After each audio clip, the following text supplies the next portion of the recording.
Let's talk about school accommodations, especially for ADHD. So, there are a lot of different interventions that can be done for ADHD, autism, any other presenting concern that would qualify for an IEP. There's kind of a laundry list of accommodations that tend to be prescribed indiscriminately for ADHD. Things like preferential seating, meaning that the child sits closer to the teacher. But that really only works for kids who are distractible and for kids who are interfering with the work of other kids. But what that does do also is, for some kids, it makes them feel ostracized. The other kids in the class know that they're different because they're specifically sitting closer to the teacher. Another accommodation is extended time on tests. Well, this is also applied somewhat indiscriminately. This only applies for kids who need extra processing time.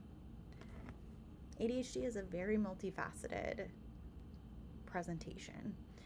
Doesn't mean that you need extra time on tests just because you have that label. Maybe you need some other support, but those are the ones that are most commonly given. Instead, what it works best to do is to look at the specific behaviors that are a challenge. Does it seem like it's hard to finish work? Okay. That's the symptom. Why is it hard to finish work? Is it because it's hard to start work, and so it takes longer to finish because I spend a lot of time sitting there fiddling with my pen because my brain is having a hard time starting the worksheet? Is it hard to finish because it takes me longer to process it? Is it hard to finish because I get distracted a lot? And so I'm not focused on the work the majority of the time that I'm sitting in my chair. Is it hard to finish my work because there are distractions around me that are hard to filter out, like noises from other kids? And that might not be disruptive noises. It might just be one kid's coughing, another kid's tapping their pen, another kid's tapping their foot. But that may be hard for my brain to filter out. Or is it hard to finish my work because the work itself is hard? And asking for help is another thing that I need to initiate.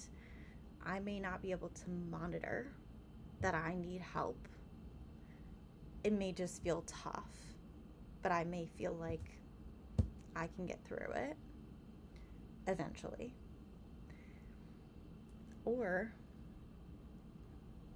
I may just have a hard time initiating that step of saying, hey, I need help.